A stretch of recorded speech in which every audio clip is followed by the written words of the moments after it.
Kung yan ang sinusumbat niya, mga kababayan, sa ating Pangulong Bongbong Marcos, mali po na sumbatan niya. Bakit po? Hindi man po mananalo si Digong, yung tatay niya, kung hindi sinuport po ng mga Marcos loyalist, mga Marcos supporters. Kaya po, sa totoo lang, Amanos, may papalibing mo ba si Marcos Sr. kung hindi ka tinulungan ng mga Marcos loyalist na maging Pangulo?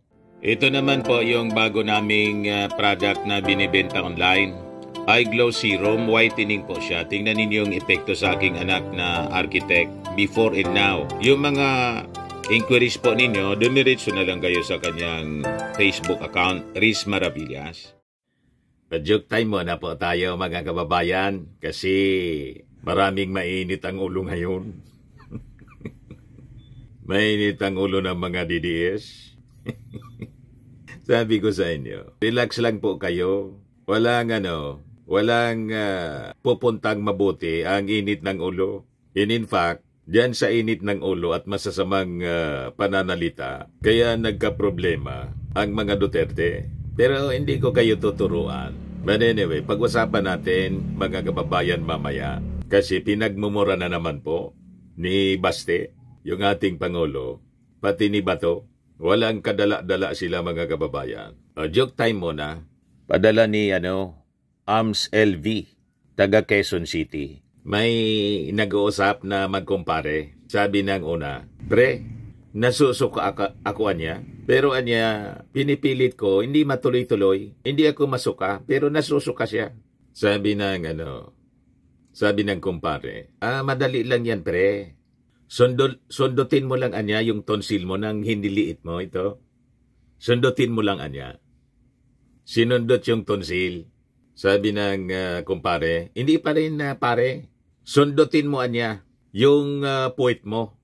Sinundot nang hindi liit yung puwit niya. Sinunod naman po ng kumpare. Sinundot yung puwit niya. Sabi ng kumpare, wala pa rin pare. Sabi ng kumpare, sundutin mo uli anya nang hinliliit mo yung tonsil mo. Tingnan natin na niya kung hindi ka pumasok ka.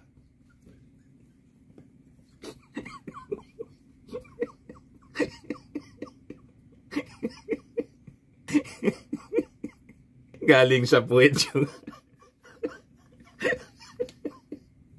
Iwan ko anya kung hindi ka pa yan masuka. What? Kawan nyo talaga, Mr. Maravillas.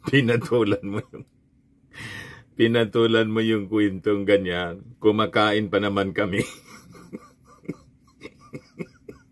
Anyway, matik na po. 200 pesos para kay Arms V. Ipadala mo yung GCash mo. GCash number.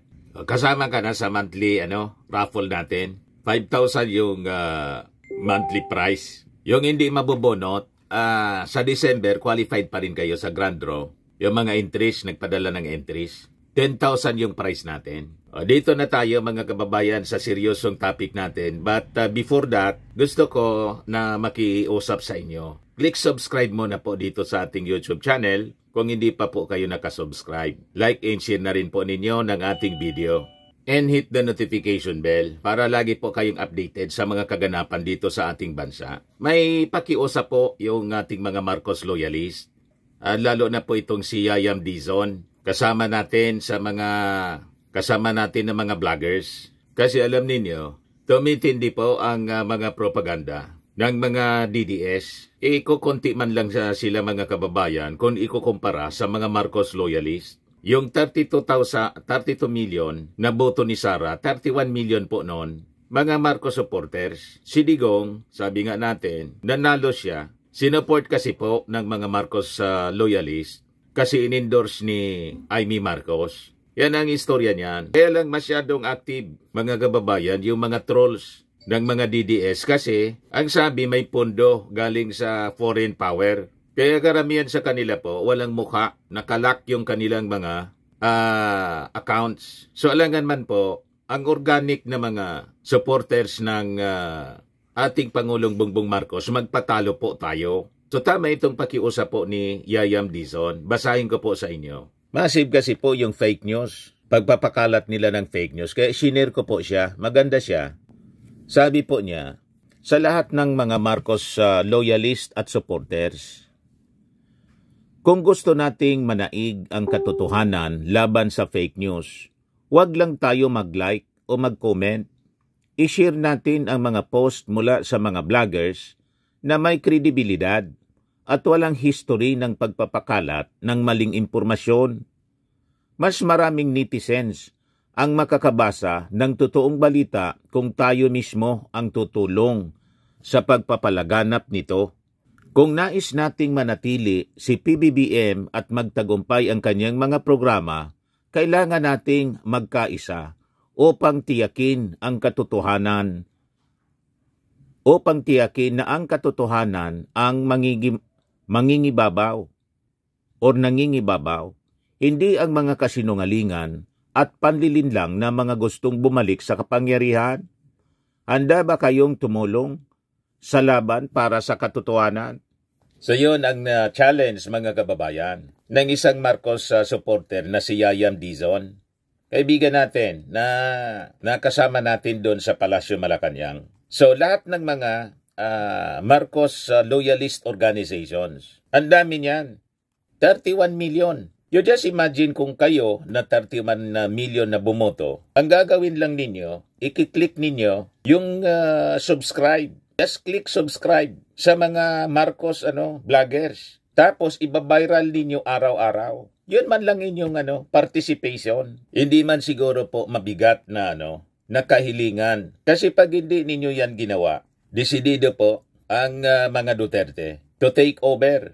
Iupo si Sara Duterte. Yun ang naging warning ni Basti po doon sa sa araw ng Davao na ginawang political rally kahapon po at pinagmamura yung ating Pangulong Bongbong Marcos. Tinamo-tamo pa. Sinumbatan. Yan yung tatay mo, Marcos Sr., referring to Marcos Sr., pinalibing ng tatay ko. Pero yung tatay ko, pinakulong mo, PUTA ka. Sebastian Basti Duterte, Davao City Mayor, curses Marcos Jr. over father's arrest. Yan yung report ng Daily Guardian.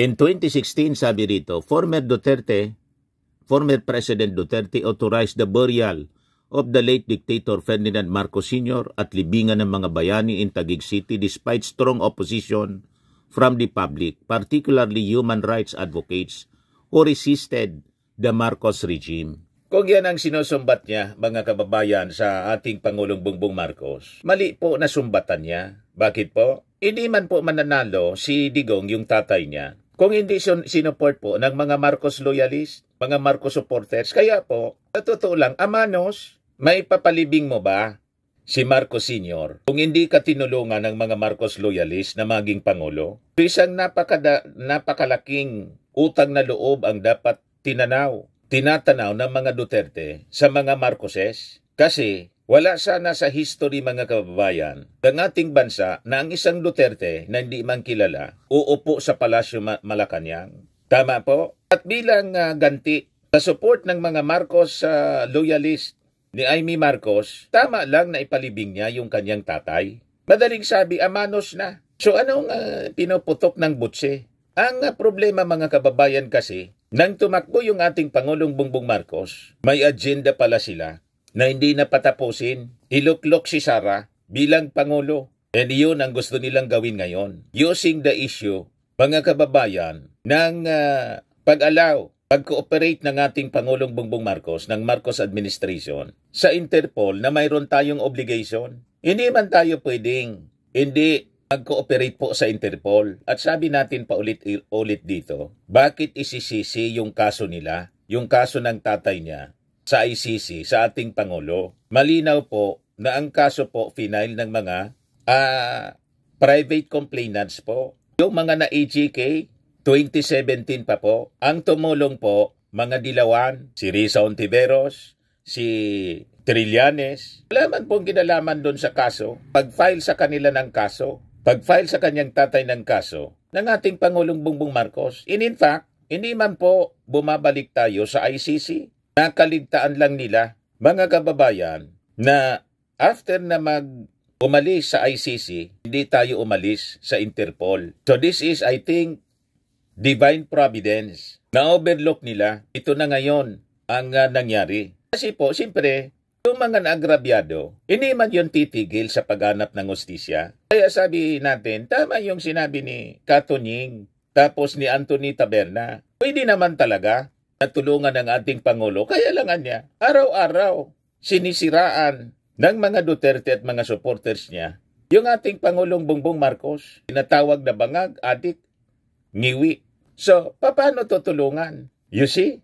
Wala man lang anyan konsolasyon. Sabi yan ni Anthony Taberna, tapos ni Jerry Baha. Ngayon, patuloy silang nagbabanta. Mali. Yung kamalian nila, mga kababayan noon, paulit-ulit nilang ginagawa. Kaya lang, wala tayo sa lugar, mga kababayan, na mag-advise sa kanila ng tamang strategy, tamang gawain. Unang-una, hindi man sila makikinig sa atin. So, ang ginagawa natin, pinapaliwanag natin sa ating mga mamamayan para hindi po malason ang inyong isipan.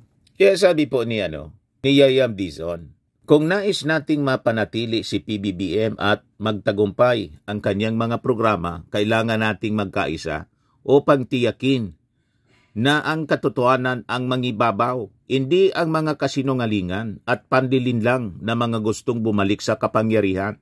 Handa ba kayong tumulong sa laban para sa katotohanan? Yan ang challenge ni Yayam Dizon. Yun din ang ating challenge sa mga Marcos supporters. Ang gagawin lang po ninyo, click subscribe and i-viral ninyo ang lahat ng mga videos ng mga Marcos vloggers. Yan man lang ang magiging contribution ninyo. Hindi man po yun mabigat. Kung nagkaisa tayo in 2022, anong rason hindi tayo magkaisa ngayon? Para sa bagong Pilipinas.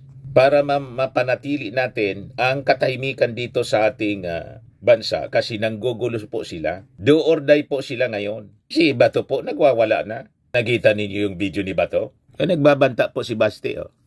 The younger Duterte said, he prays that Marcos will be able to finish his term as chief executive as they will fight back following the alleged illegal arrest of his father. Illegal arrest daw. Sabi ko sa inyo, yung narrative nilang kidnapping, malamang hindi po yon kakagatin ng mga judges ng ICC. Kasi sabi ko nga, yung defense lawyer nila, si Mijaldea, wala yata yon experience sa ICC. Doon pa lang sa pre-trial hearing po, palpak na yung kanyang defense. So just imagine, umarap ka sa mga judges ng ICC, pagkatapos inakusa mo silang kidnapper, nakipagsabuatan sa ating gobyerno, na sila mismo yung nagpalabas ng warrant of arrest, kinostro sa Interpol. So pinapalabas na ang kidnapper mismo, yung ICC, saka Interpol. Paano ka papaboran sa iyong mga petition, sa iyong mga argumento? Doon pa lang sa simula ng pre-trial pa lang, inakusa mo na. That is the greatest blunder, mga kababayan, ng defense. Kaya lang sabi po natin, wala tayo sa posisyon para sila advisean natin. Kasi ang paniwala ng defense, paniwala ng mga Duterte, sila yung pinakang magagaling. Paano yan? Nakakuha ng katapat po. Hinayaan ng Diyos. Divine providence nga po ito. Dahil kasi po, sa pagmamalabis na pati yung Diyos pinagmumura ni Digong. Viral po yung mga videos ngayon. So yun ang pakiusap natin personal sa ating mga Marcos loyalists. Nagbabanta sila sa isang people power. Yan They will fight back following the alleged illegal arrest of his father. I will take this opportunity to tell Mr. Marcos, how I feel about him. Mr. President Marcos, you will never be loved, especially to us who are calling our Rody Duterte's name. You will never be loved, Mr. Marcos. We will stand up and we will fight back. So ginagamit po nila yung mga fake news as propaganda. Kung ano-ano pong video ang ginagamit. Pati yung sinulog prayer march ng sinulog, ginamit para palabasin, nag-aalsa na po yung mga tao kung ano-ano pong mga fake videos yung ginagamit nila. So magtulong-tulong po tayo. Hindi po mangibabaw ang paglaganap ng pagpapakalat nila ng fake news. Pati itong argumento nila na illegal yung ginawa, that is baseless po. May warrant of arrest. ang ICC, nag-coordinate po sa Interpol, then we are a member of the Interpol. That is why, obligated po tayo na mag-cooperate. Many times, yan na po ang pinaliwanag ng ating Pangulong Bongbong Marcos. Kaya lang, sabi nga ni Anthony Taberna and Jerry Baha, pwede naman talaga na tulungan ng ating Pangulo. Yan po. Talagang pigilin ng Pangulo yan eh. Oo. Yung arrest warrant na yan, ICC man yan o Interpol. Lang, meron ka ba naman kang konsolasyon na pigilin yung arrest warrant, walang lubay ang mga Duterte, katitira sa'yo. Isa pa yun. Ba't ka naman gagawa ng mabuti sa isang taong araw-araw ay tinatawag kang bangag, adik, diktador. Pagpaplanuhan ka ba ipapatay? Papaplanuhan ipapatay, tapos ipagtatanggol mo ba yan? Parang, iba rin talaga pag may kausap ka ibang tao. Yan din naman yung binabanggit natin nung nakaraan na parang nag-extend ka ng reconciliation, helping hand, iniaabot mo, pero inaabot mo yung kamay, tinataga yung kamay mo. Na sinasabing bangag ka. Ba't mo kami aabotin? Bangag ka. Adik ka. Ngiwi ka. Lahat. Paano nga naman mangyayari? Kumbaga, umaasa ka sa kapwa mo na mabuti ang gagawin sa'yo, pero ginagawan mo naman siya ng masama araw-araw. Yun ang sinasabi natin. So, i-viral po ninyo itong mga ganitong videos para magising yung ating mga mamamayang Filipino na neutral. Yung mga DDS, hindi na natin yun mababago kasi mga blind followers na sila. Kulto eh. Wala na sila sa rason, mga kababayan. Ang sa kanila, okay sa kanila yung mga pang-aaboso. And they're using this time, mga kababayan, yung people power. Na noon, galit na galit sila sa people power. Sa mga rallies. Tama itong sinabi po niya, columnist Antonio Contreras. Ito po sabi ni columnist Antonio Contreras, kapatid ni Benji Contreras. Sabi niya, the hypocrisy and or lack of self-awareness of the DDS is simply phenomenal. Bakit daw? Sabi niya, silent when Filipino fishermen are harassed by the Chinese Coast Guard in our own exclusive economic zone, but cries about sovereignty when Digong was arrested. Yan ang mga issue nila. Issue ng sovereignty. Pero dito sa harassment, mga kababayan ng mga Chinese, sa West Philippine Sea, tahimik sila. Si Sara, no comment palagi po. Nakita ninyo? Sabagay, may kumakalat ngayon na video na inamin kasi ni Digong na siya isang Chinese. Isang interview. Yan pakinggan ninyo mga kababayan ang interview kay Digong ng isang foreign CCTV out China. How sincere is this China policy? Maybe because I'm Chinese and I believe in sincerity. Tiwala siya sa China, mga kababayan, sa Chinese government, kahit pinagluluko tayo, at siya pa mismo nagsabi, pwede na ninyo kaming gawing province. Kasi siya, Chinese mismo. Kaya pala, pati yung kanyang SAP, Chinese, si Bongo, nakita ninyo. Katapos, sumuswildo dito sa atin, from the taxes of the Filipino people, galing mismo sa bibig ni Digong, mga kababayan. Kaya daw siya tiwala sa China kasi siya ay isang Chinese. Ulitin natin. How sincere is this China policy? Maybe because I'm Chinese and I believe in sincerity.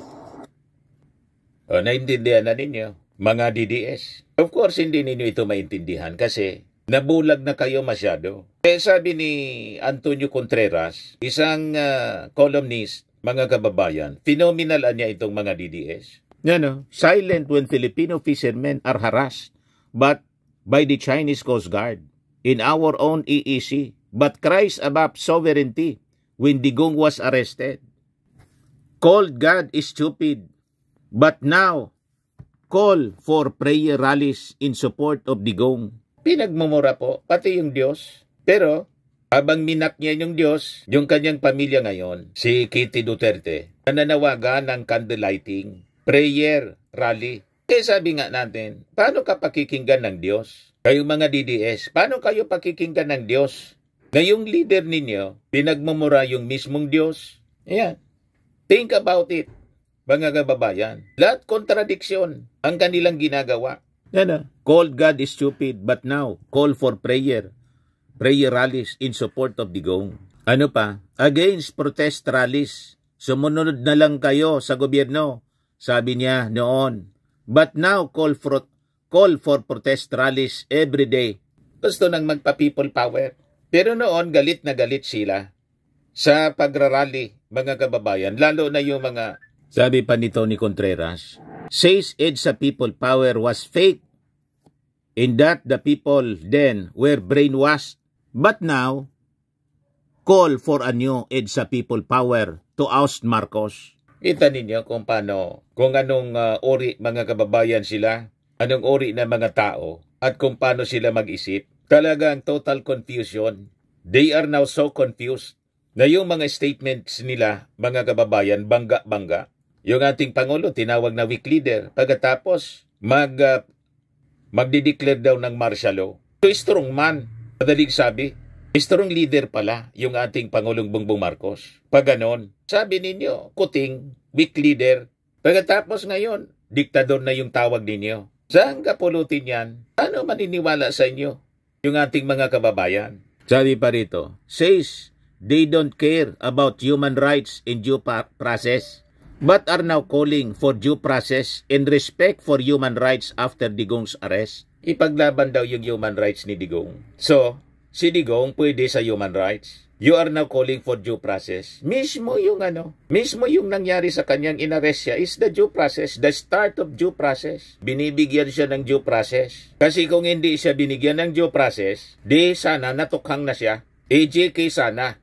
Kung nangyari yung AJK sa panahon niya, the same sana, AJK siya. Pwede siyang AJK sana. Na-corner na siya, mga kababayan. Kaya lang walang ganong policy ang ating gobyerno. Respect for human rights. Tama po mga kababayan. O ito na ngayon si Bato. Pinagmumura din mga kababayan yung ating Pangulo. Tapos sinabi pang traidor. Ako talaga ay masama ang loob ko. Di ko siya napigilan na ibiyahe doon sa ICC. Sarili nating pulis ang nagdala ng ating presidente. Piliting isakay sa eroplano para ibiyahe doon sa Dahig. On what basis? Palaging sinasabi ni President Marcos, hindi namin nire-recognize ang ICC kasi di tayo miyembro. Di kami magko-cooperate sa ICC. Ano ginawang rason ni Pangulong Bongbong Marcos? Interpol? Bullshit. Ako naging PNP chief. Alam ko na anong papel ng Interpol sa mundo. Huwag nyo na akong lukuhin. Commitment sa Interpol? Bullshit. Pasalamat kayo kasi buhay kayo. Iniharap sa due process si Digong. Kamusta naman yung mga bata na na-EJK na malabo man na sila po ay sangkot sa droga? They're crying due process. What about itong mga victims ng EJK? Ha? Mga walang kamuang-muang, 3 years old. Pero si Digong is being accorded due process. So ang dapat, i-defend nila. And in fact, tama itong ginawa nila, mga kababayan, na si Sara nandun para i-meeting yung mga abogado. Yun ang tama. Yan sa report ng ABS-CBN, nagpulong sa kauna-unahang pagkakataon ang binuong legal team ni dating Pangulong Rodrigo Duterte sa mga kaso ng krimen laban sa sangkatauhan sa International Court. Ang legal team ni dating Pangulong Duterte sa ICC.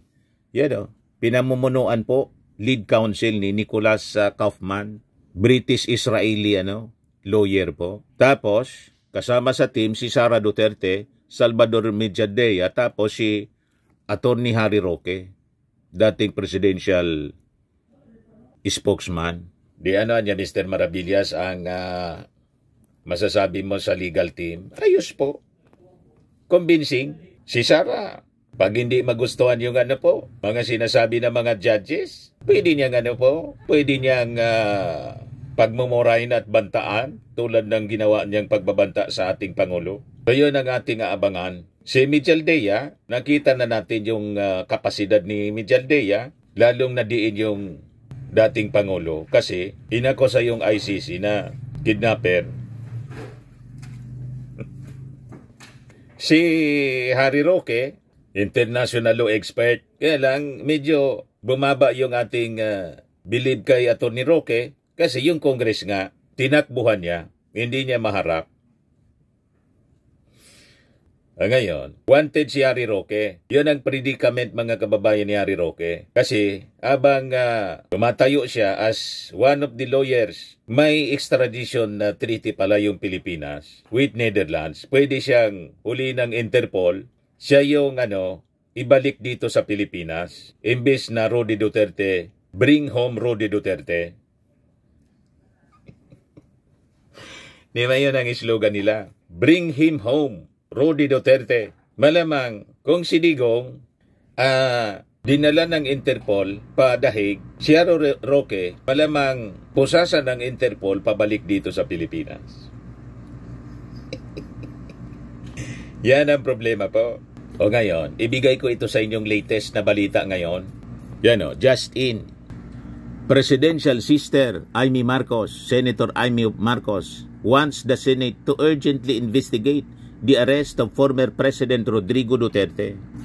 Days after Duterte's arrest, Marcos issued a statement saying that it is vital to establish whether due process was followed during the former president's arrest, given the involvement of the Interpol and the ICC. As chairperson of the Senate Committee on Foreign Relations, I am calling for an urgent investigation into the arrest of former President Duterte, an issue that has deeply divided the nation, said Marcos in a statement Monday. Di niya, Mr. Maravillas, ang masasabi mo niyan? Approve? Diyan masaya si Amy Marcos, di so be it. Pinapapili na sana siya ni Congresswoman Garin. Pamili ka na niya kung sino ang dapat mong isupport. Kasi nahirapan niya yung namamangka sa dalawang ilog. It's either your friend or your brother. Yan, sabi ni Janet Garin.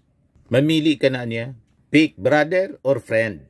I believe it's time for the senator to really decide. Whatever she chooses, so long as it is just one stance, people will respect and believe her more. This would also allow her to take her campaign in a clear direction. So, tama po, mga kababayan, ang sinabi ni Janet Garin. Pero, sabi nga natin, matanda na si Amy para advisean pa natin. O ngayon, si Amy Marcos gustong magpaimbestiga sa Senado.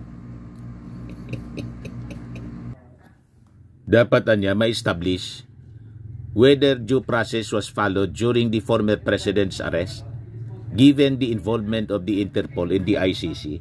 Ako, sang-ayon tayo mga kababayan. Kasi para finally, matuldukan yung issue na di ba yung narrative nila na pinapakalat, na kinidnap. Paano kidnapin mga kababayan na may warrant of arrest nga po? O ngayon, in this investigation, so kailangan talaga na ma-determine kung tama, legal nga ba siya at nasunod yung due process. So okay tayo rito, mga kababayan. O ngayon, itong nangyari kay Digong, lahat ito po ginusto niya. Yan o.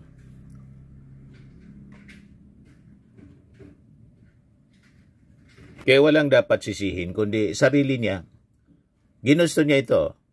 Yes, Mr. Chair. Mr. Chair, siguro, tatanong ko na lang diretso, Mr. Chair. Yung former president ba ay willing na mag-cooperate sa investigation sa ICC? Kaugnay dito? ICC, ma'am. I'm asking the ICC to hurry up, and if possible, they can come here and start the investigation tomorrow. This issue has been left hanging for so many years. Matagal, ma'am, baka mamatay na ako, hindi na nila ako maimbestiga. So I'm asking the ICC through you na magpunta na sila dito bukas, umpisahan na nila ang investigation. And if I am found guilty, I will go to prison and rot there for all time.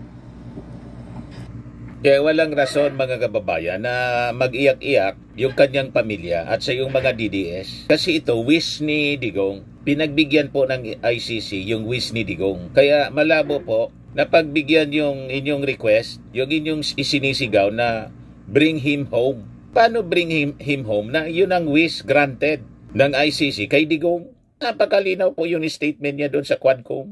Tama po. Siguro, tatanong ko na lang At itong ating programa, mga kababayan, atid sa inyo nitong ating mga sponsors. Fairmax, Firming and Lifting Cream. Pinapay po sa mga pulses in affected area. Mainam po ito sa mga pains at paninigas ng mga kaso-kasuan. Ito sa mukha naman yung application, anti-aging, Automax po siya. Ito ay Glow 60 mga kababayan. Whitening po siya. Made in South Korea. Ito naman po, Ningxia Red Mix Fruit Drink. Gawa po siya sa goji berry. May anti-cancer properties po siya. At sa mga naghanap po ng malinis and spacious fitness gym, pumunta lang po kayo sa aming Colossal Fitness Gym. May Grab car rental din po kami. At bills payment po sa aming office. At saka sa mga mahilig po sa mga imported bags, manood po kayo sa live selling ni Madam Aileen Rosales sa kanyang Aileen Closet po. Pati mga shoes, ito yung kanya po. Ito yung kanyang page. Kita ninyo, napakagandang mga online selling po siya. Si Madam Aileen Rosales. At cellphone number niya po, 773-798-7816.